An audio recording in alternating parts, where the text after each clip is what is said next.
Colombiano de nacimiento, adoptado mexicano, usaba esta rosa amarilla y eran de sus favoritas en honor precisamente a su querida Colombia. Pero a su llegada a México fue un detonante para su literatura.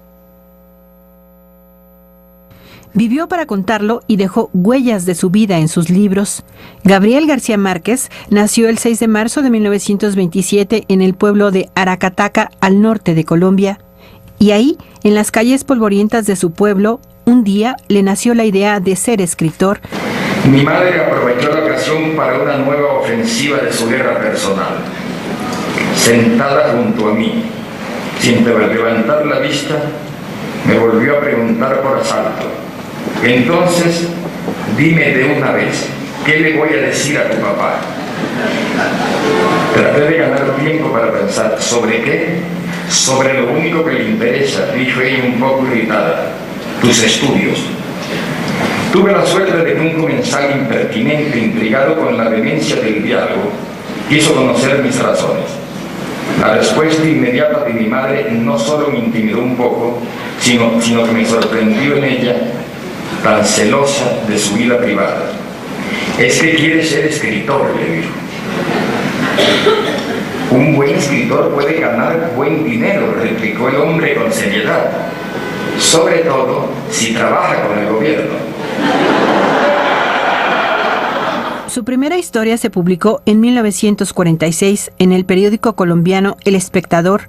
La tercera resignación marcó su entrada al mundo del periodismo, ya que sus colaboraciones en el diario aparecieron con mayor frecuencia. Justamente fui periodista hasta el momento en que llegué a México. Es decir, yo empecé a trabajar en periodismo desde que estaba en la universidad, desde que tenía 18, 19 años. Llegué ya a México de 30 y tantos. Y desde los 18 hasta esos 30 y tantos estuve siempre trabajando en periodismo. La situación política en Colombia provocó que Gabriel García Márquez cambiara de residencia en 1948. Se mudó a la ciudad de Cartagena, donde reingresó a la universidad para continuar sus estudios de Derecho, pero no se alejó del periodismo, ya que al mismo tiempo realizaba colaboraciones para el periódico El Universal. Sin embargo, en 1950, García Márquez abandonó nuevamente la carrera. Se mudó a Barranquilla, Colombia, para dedicarse a escribir. Así fue como nació su primera novela, La hojarasca, que se publicó hasta 1955. El primer libro, que es La hojarasca, se publicó en 1955, pero yo lo había escrito 3 o 4 años antes. Entonces yo lo terminé, estaba metido en una gaveta de un escritorio. Nunca me había metido en la cabeza, ni la tengo todavía, la idea de escribir para editar.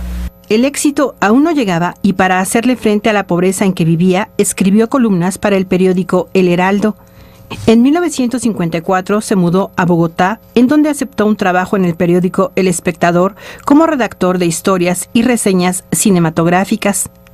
Todo iba bien hasta que García Márquez escribió La historia verdadera de un marino que delataba ciertos manejos gubernamentales.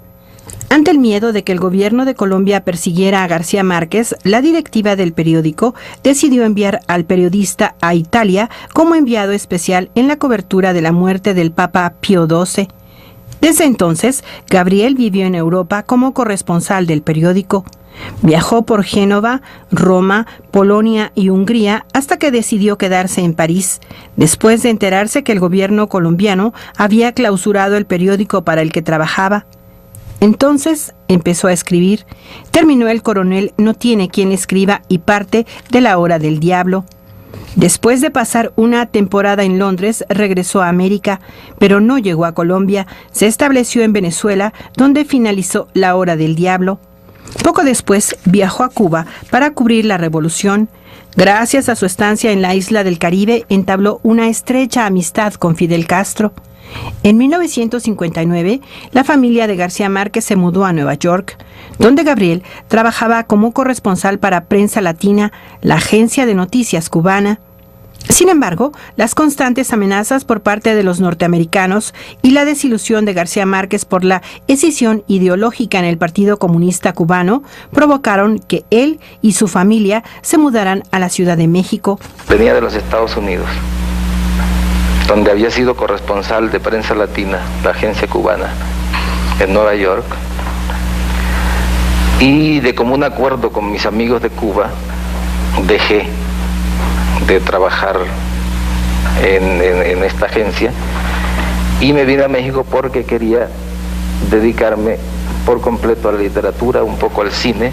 Mis amigos cubanos lo entendieron, el asunto se quedó así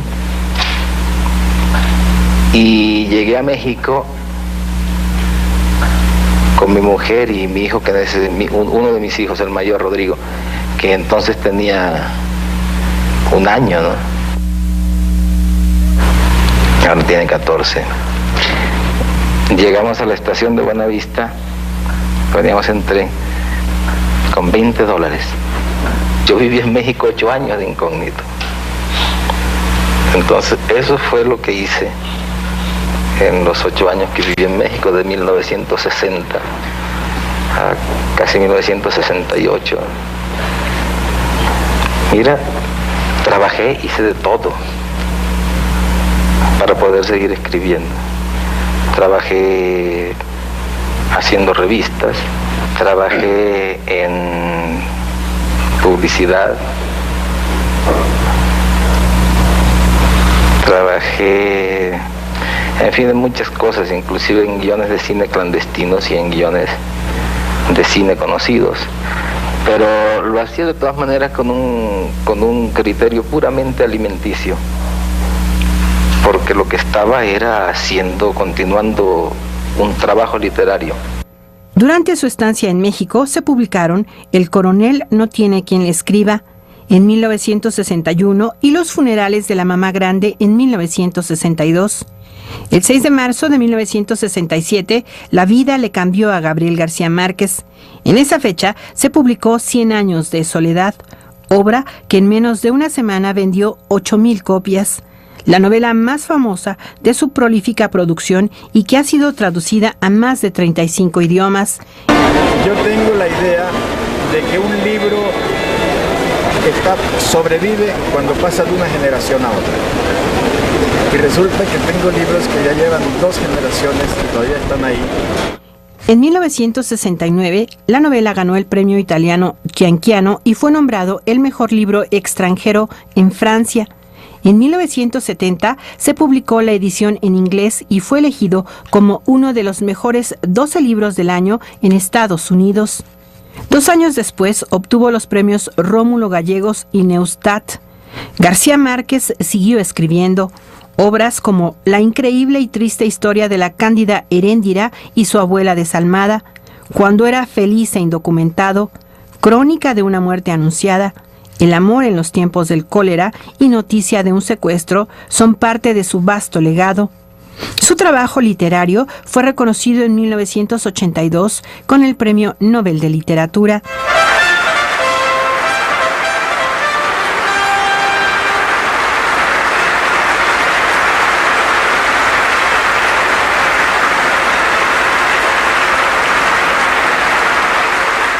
El premio Nobel es el premio a una obra en el momento en que se da el premio Nobel. No quiere decir que se termine ahí la obra. Quiero decir que no se da por un libro, sino por una serie de libros, por una obra que ya se considera que aunque estuviera terminada, ya se merece el premio Nobel. Pero de todas maneras nada obliga a terminarla y al contrario, creo que es una razón para seguir escribiendo. El 6 de marzo de 2007, Gabriel García Márquez cumplió 80 años. El mundo rindió homenaje a uno de los más grandes escritores de todos los tiempos. El escritor colombiano pasó sus últimos años alejado de la vida pública. Hoy murió el hombre que decía que escribía porque le gustaba contarle cosas a sus amigos. Mira, yo lo más importante que pretendo es que soy un amigo de mis amigos. Es prácticamente lo que más me ha importado siempre en la vida. Casi es la razón por la cual he escrito. Dije una vez que escribía para que mis amigos me quieran más. Y de veras creo que esa es la razón.